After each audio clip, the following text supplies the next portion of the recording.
In today's video, I am going to explain about one of the electron displacement type, that is inductive effect. Actually, we have total four types of electron displacements: inductive effect, electromeric effect, resonance or mesomeric effect. Resonance and mesomeric effect almost both are same. A slight difference will be there. I will explain that what is the difference. And fourth one, hyperconjugation. Okay, so among that four, the first one, very important one, inductive effect. What is inductive effect?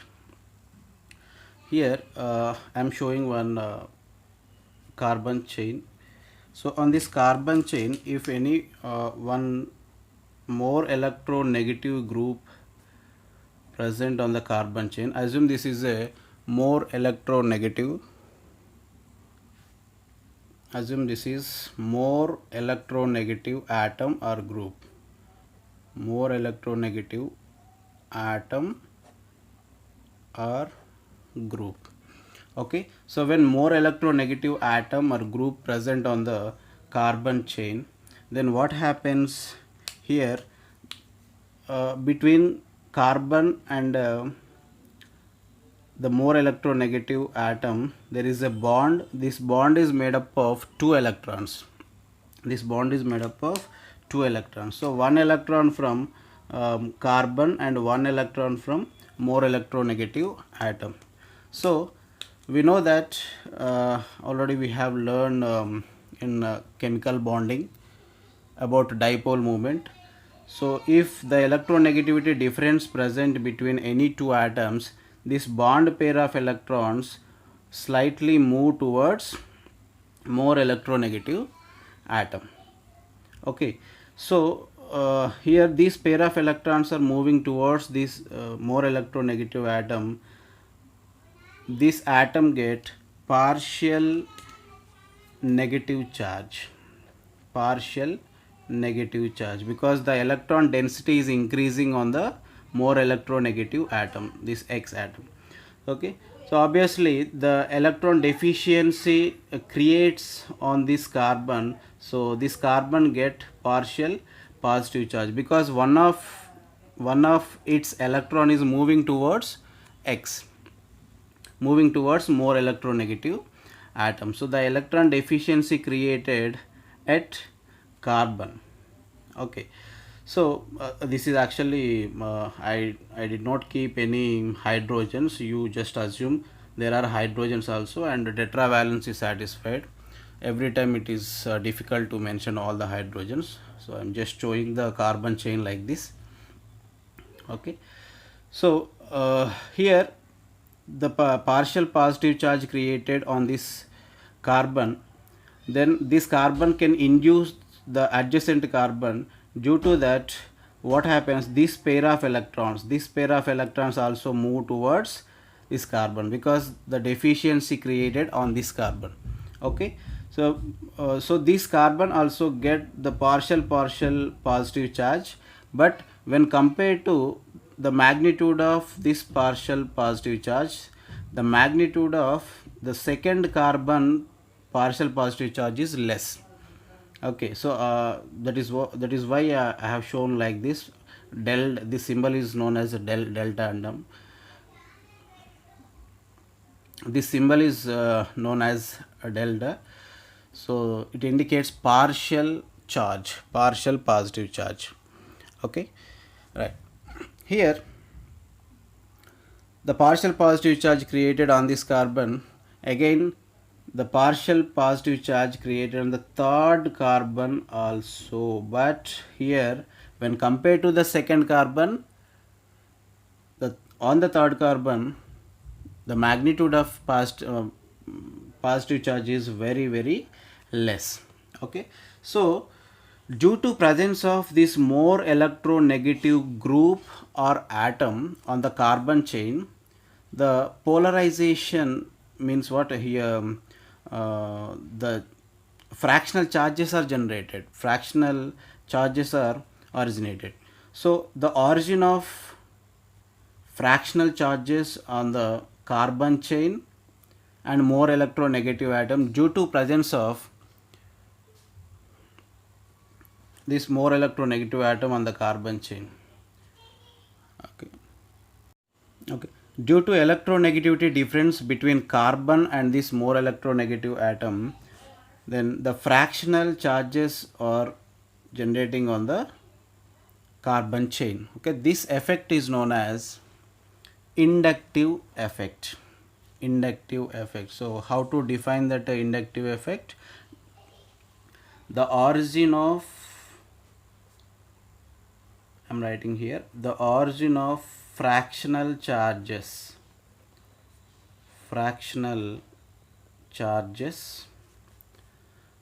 on carbon chain. The origin of fractional charges on carbon chain due to presence of more electronegative atom or group.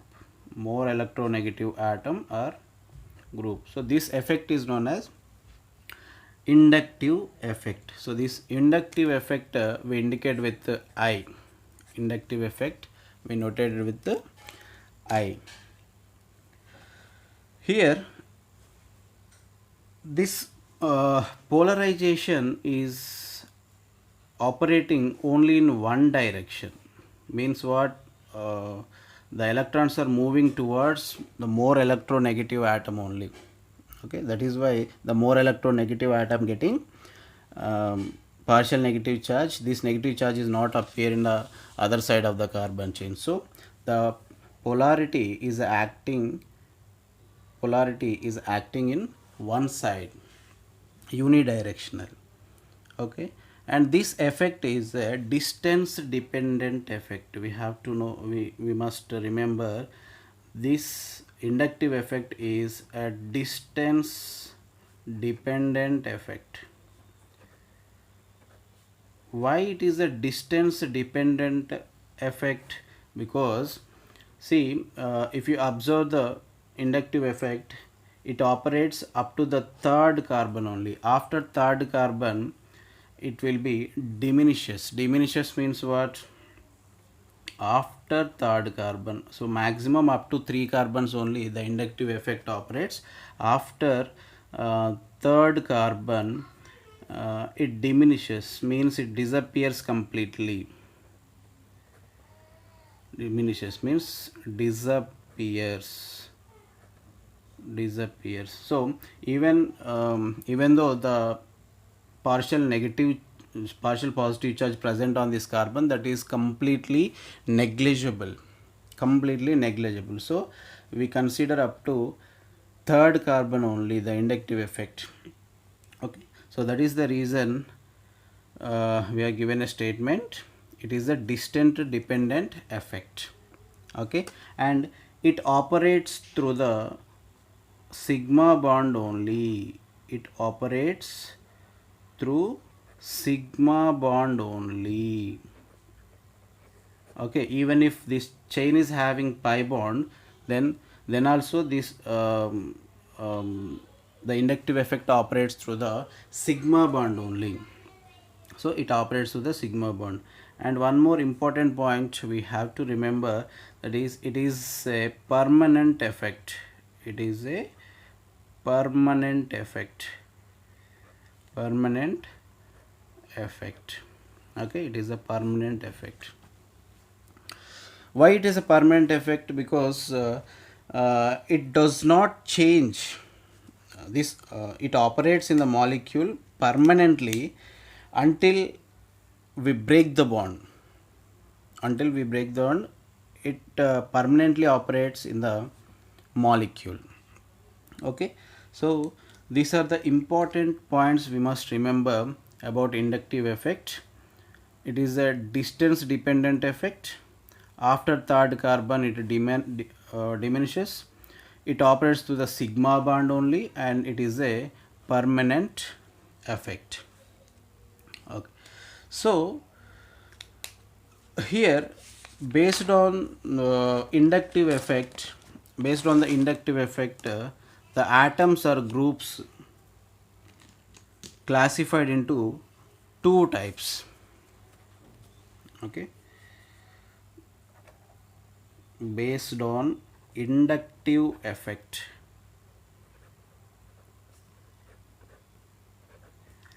Atoms or groups classified into two types. What are the two types?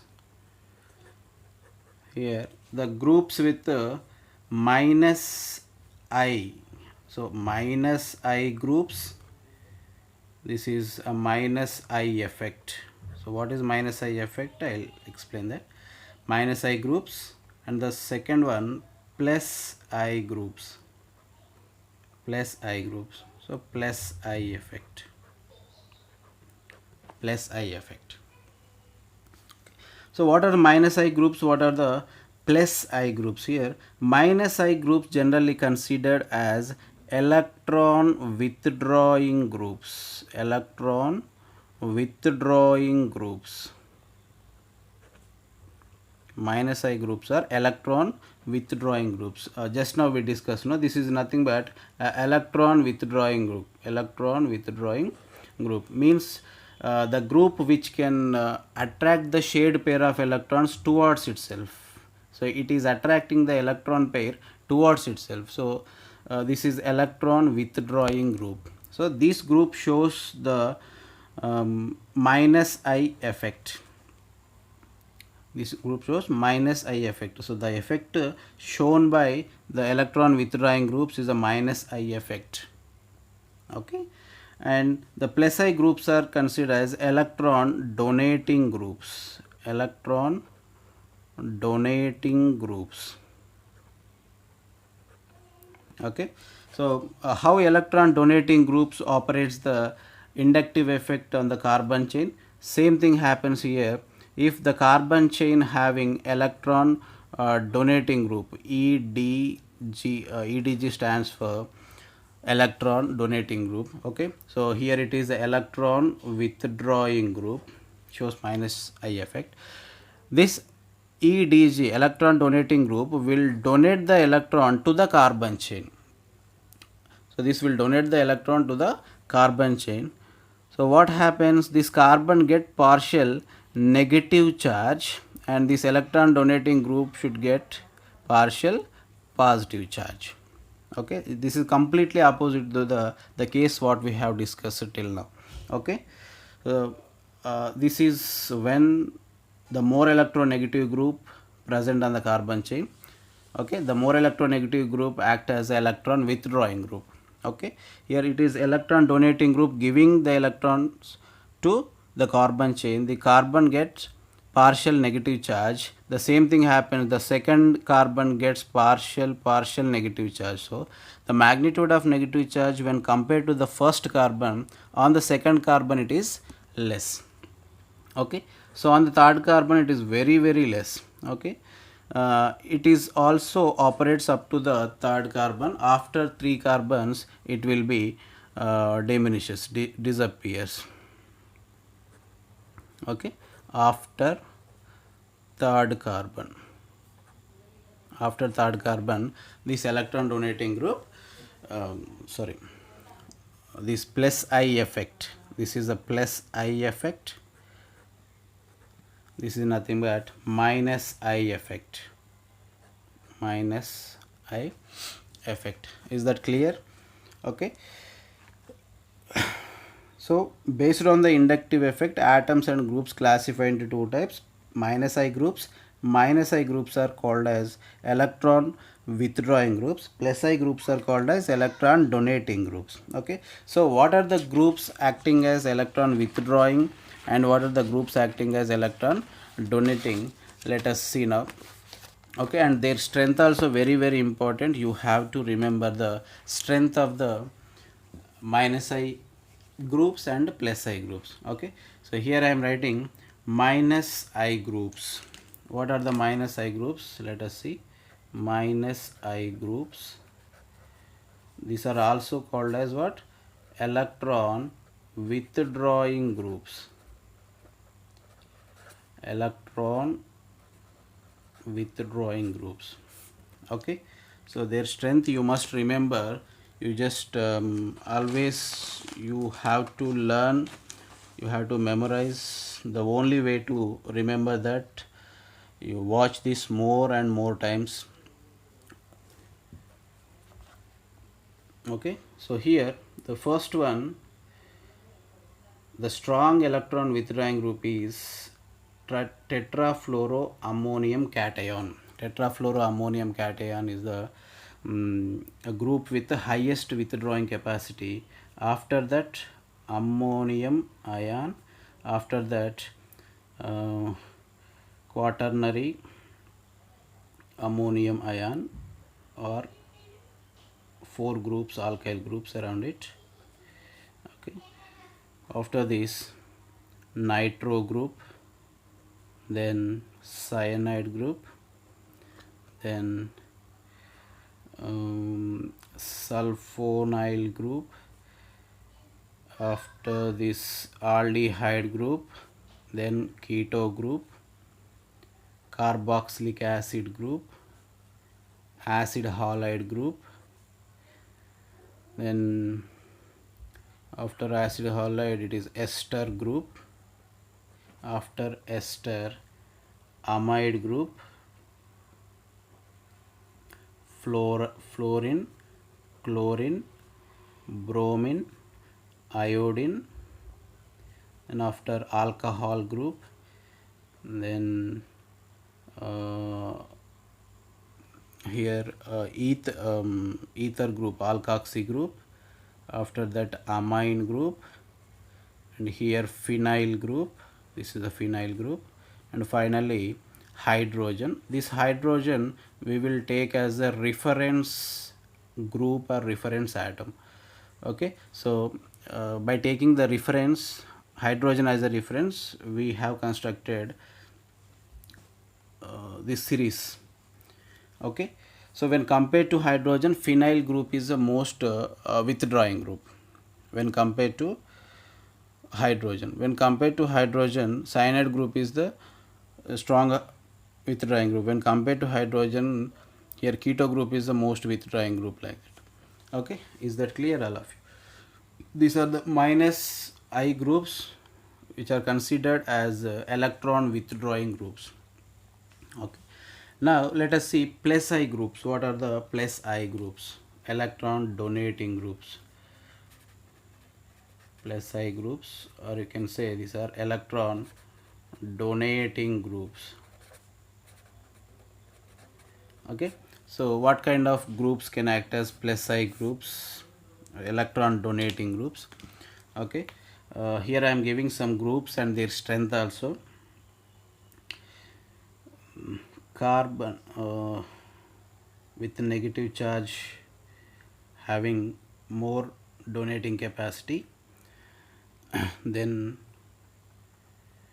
NH minus, then O minus, after that COO minus.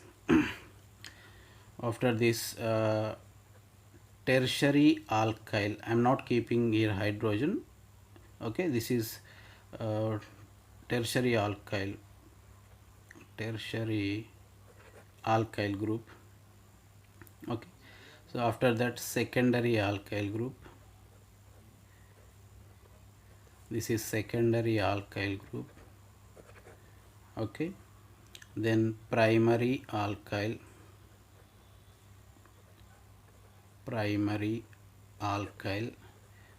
then methyl group. After that, T stands for tritium. It is the isotope of hydrogen. Tritium, I'm writing here tritium. After that, deuterium, then hydrogen. Okay, so here also we will consider the hydrogen as a reference atom. So by taking the hydrogen as the reference, we frame that series, the strength of plus I groups. Okay, na? So these you must remember, then only you can solve the questions on inductive effect. Okay, so most probably they'll ask questions on this only. Okay, based on these minus I groups and plus I groups, we can predict the strength of acidic strength of carboxylic acids and acidic strength of alcohols, stability of carbocations and carbanions. Okay, here applications of inductive effect.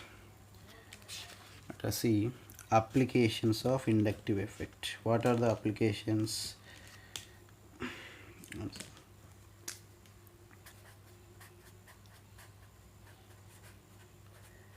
Applications of inductive effect. Okay, by using these plus I groups and minus I groups, we can predict the stability of carbocations, stability of carbocations, carbanions and free radicals, stability of free radicals. Okay, we have a separate topic on this. What are the carbocations, what are the carbanions, and what are the free radicals, how these species, intermediate species will form during the reaction. Okay, these are called as reaction intermediates. Reaction intermediates, all carbocations, carbanions and free radical called as reaction intermediates. Okay, we have a separate topic on this reaction intermediate. There we'll discuss in detail about this carbocation, carbanions and free radical. But here how this plus I and minus I effect will show the stability of will show the effect on the stability of carbocations, carbanions and free radicals. We have to discuss here itself. Okay, and the second application of inductive effect, we can predict the strength of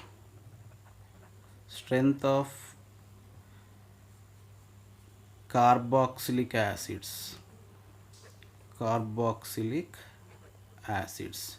and one more, strength of alcohols also, strength of alcohols, very important topic. Okay, these are the three applications, very important. Okay, most probably they'll ask questions on the stability of carbocations, carbanions, free radicals, strength of carboxylic acid and strength of alcohols. You must focus on these three applications. Okay, if you see the last 10 years papers of IIT JEE,